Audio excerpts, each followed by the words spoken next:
जय हिंद दोस्तों, स्वागत है आपका जीएस अकेडमी पर। तो जैसा कि हम पॉलिटी की क्लास काफ़ी समय से करते आ रहे हैं, इसी सीरीज़ में हम आगे चलकर पहुंच चुके हैं प्रस्तावना पर। इस क्लास में प्रस्तावना से बनने वाले जितने भी क्वेश्चंस हैं उन सभी को कवर करेंगे और प्रस्तावना को डिटेल से समझेंगे कैसे और किस किस तरह से इसमें से क्वेश्चन बनाए जाते हैं। चलिए बिना देरी के शुरू करते हैं। मेरा नाम है विशाल और आप देख रहे हैं जीएस अकेडमी।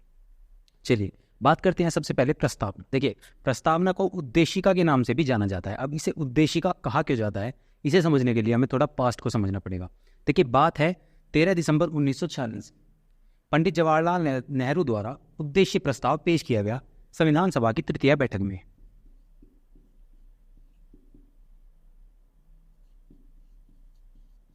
पंडित जवाहरलाल नेहरू द्वारा यह प्रस्ताव पेश किया गया जिसके द्वारा संविधान के बनाए जाने के उद्देश्य तथा संविधान को किस प्रकार से आगे चलकर प्रभावशाली बनाना है उस सब के विषय में एक उद्देश्य प्रस्ताव पेश किया गया, जिसके आधार पर हमने प्रस्तावना या उद्देशिका को तैयार किया। चलिए, तो पहला क्वेश्चन बनता है उद्देश्य प्रस्ताव कब आया, तो इसका सही जवाब होगा 13 दिसंबर 1946। ये थी सदन की तीसरी बैठक। चलिए आगे बात करते हैं। अब बात करते हैं प्रस्तावना। प्रस्तावना में एक एक शब्द अपने आप में कहीं ना कहीं कुछ ना कुछ प्रश्न बनाता है। इन्हीं को हम अलग अलग कैटेगरी में पढ़ेंगे। सबसे पहले बात करते हैं पहली लाइन की। देखिए, हम भारत के लोग, सबसे पहला जो वर्ड आता है हम भारत के लोग, एक सेंटेंस फॉर्म में। देखिए, इसका सीधा सीधा मतलब है स्रोत से, संविधान का स्रोत, यानी कि संविधान को जो शक्ति मिलेगी या संविधान के स्रोत के रूप में क्या चीज़ है, हम भारत के लोग। हमारे संविधान को जो शक्ति प्राप्त होती है वो प्राप्त होती है भारतीय नागरिकों से, यानी कि सर्वोच्चता संविधान की है, पर संविधान को सर्वोच्चता प्रदान किसने की है, वो है भारत के नागरिक। चलिए अब आगे बात करते हैं। अब कुछ इंपॉर्टेंट वर्ड्स जो बार बार एग्जाम में आते हैं उनके बारे में बात करते हैं। हम भारत के लोग संपूर्ण प्रभुत्व संपन्न, भारत को संपूर्ण प्रभुत्व संपन्न, पहला वर्ड आता है संपूर्ण प्रभुत्व संपन्न।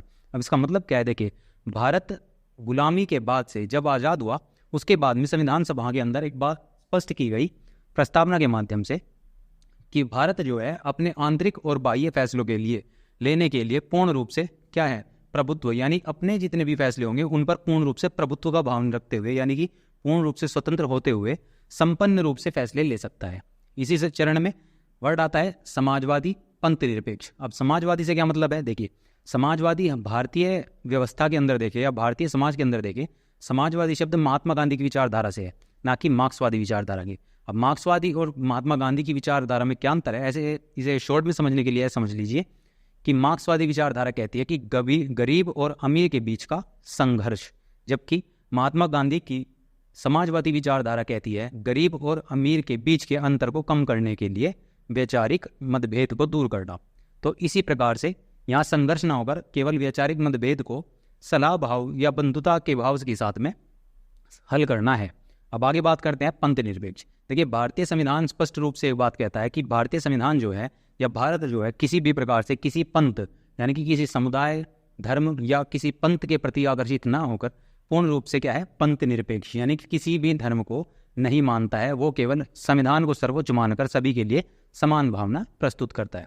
आगे बात करते हैं लोकतंत्रात्मक गणराज्य। अब देखिए, लोकतंत्रात्मक का मतलब क्या है, जहां लोगों के द्वारा चुनी गई सरकार हो, और गणतंत्र से मतलब क्या है, यहाँ पर गणतंत्र अपने आप में लोकतंत्रात्मक शब्द को और अधिक शक्ति प्रदान करता है और कहता है कि भारतीय जो लोग हैं वे पूर्ण रूप से कैसे हैं, आज़ाद लोग हैं, गणतंत्र लोग हैं, प्रत्येक व्यक्ति अपने स्वयं के अधिकार रखता है। आगे बात करते हैं लोकतंत्रात्मक एवं गणराज्य बनाने के लिए तथा उनके समस्त नागरिकों को सामाजिक आर्थिक और राजनीतिक न्याय, प्रत्येक व्यक्ति को सामाजिक क्षेत्र में, आर्थिक क्षेत्र में और राजनीतिक क्षेत्र में पूर्ण रूप से न्याय की बात करते हैं। यहाँ पर कुछ वर्ड्स हैं जो इंपॉर्टेंट है, एग्जाम में पूछे जाते हैं, मैं उन्हें हाईलाइट कर देता हूं आपके लिए।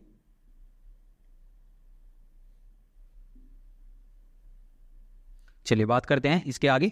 विचार और अभिव्यक्ति, विश्वास, धर्म और उपासना की स्वतंत्रता। प्रत्येक व्यक्ति को देश के अंदर विचार, अभिव्यक्ति, विश्वास, धर्म तथा उपासना की पूर्ण रूप से आज़ादी और स्वतंत्रता है। आगे चलकर बात करते हैं प्रतिष्ठा और अवसर की समता, यानी कि हर एक क्षेत्र में, समझिए, प्रतिष्ठा और अवसर, यानी कि हर एक क्षेत्र में प्रत्येक व्यक्ति को समान रूप से क्या मिलेगा, सभी को समान रूप से देखा जाएगा और सभी को समान रूप से अवसर मिलेंगे, यानी कि समता, सभी व्यक्ति को समान समझा जाएगा। आगे बात करते हैं प्राप्त करने के लिए तथा उन सब में गरिमा, व्यक्ति की गरिमा। अब गरिमा से क्या मतलब है, प्रत्येक व्यक्ति अपने अधिकार पाने के लिए योग्य है।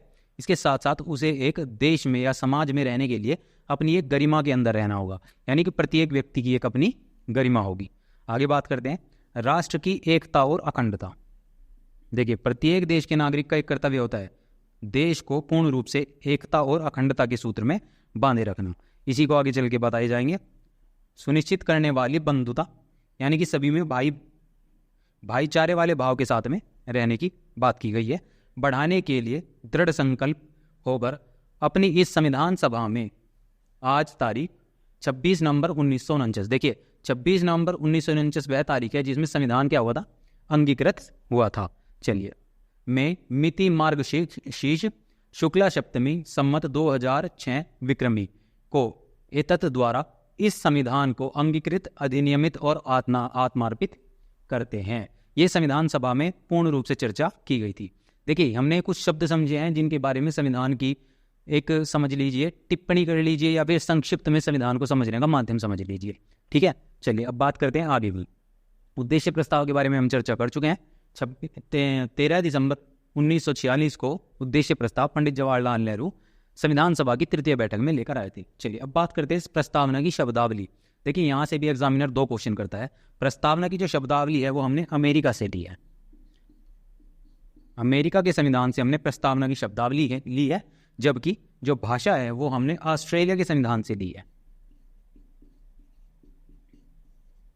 तो याद रखिएगा, ऑस्ट्रेलिया के संविधान से हमने ली है भाषा, और जबकि शब्दावली जो ली है हमने अमेरिका के संविधान से ली है। अब बात करते हैं संविधान में संशोधन। देखिए, अभी तक उससे पहले जाने से पहले अभी हम एक चीज और समझते हैं। देखिए, बेरुवाड़ी बनाम संघ 1960 में केस हुआ था, जिसके अंदर सुप्रीम कोर्ट ने एक बड़ा ही स्पष्ट जजमेंट दिया।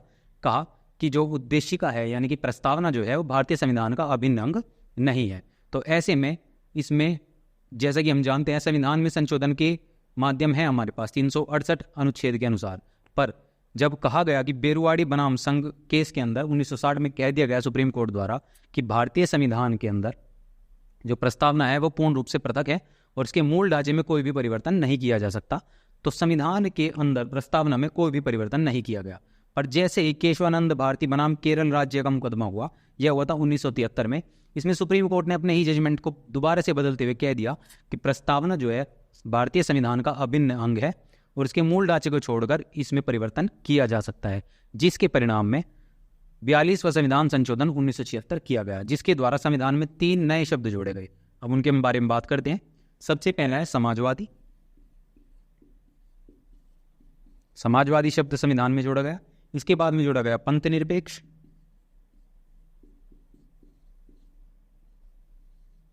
और लास्ट में जोड़ा गया है आपका माफ कीजिएगा,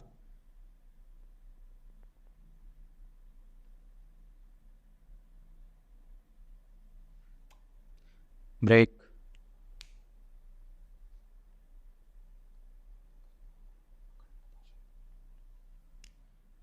तो 42वें संविधान संशोधन द्वारा भारतीय संविधान में 3 शब्द जोड़े गए, जिनमें से एक है समाजवादी, एक है पंथ निरपेक्ष और तीसरा है अखंडता। 3 शब्दों को भारतीय संविधान में जोड़ दिया गया।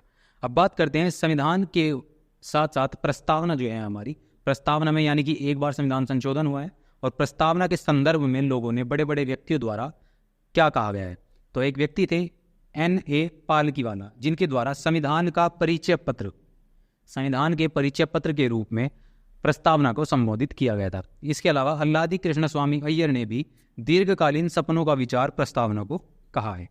तो ये प्रस्तावना से बनने वाले लगभग सभी क्वेश्चन थे। याद रखिएगा, समाजवादी, पंथ निरपेक्ष और अखंडता जो शब्द है, इन तीनों शब्दों को संविधान में 42वें संविधान संशोधन द्वारा जोड़ा गया था। सो ये थी आपकी प्रस्तावना से संबंधित क्लास। इसमें जो भी आपका डाउट क्वेश्चन होगा आप कमेंट सेक्शन में ज़रूर बताइएगा। वीडियो अच्छी लगी हो तो लाइक और शेयर करना बिल्कुल ना भूलें। चैनल को सब्सक्राइब कर ले, क्योंकि जल्दी ही हम जीएस के और सब्जेक्ट्स की भी क्लासेस लेके आने वाली है। Thank you. आप इसका स्क्रीनशॉट ले सकते हैं।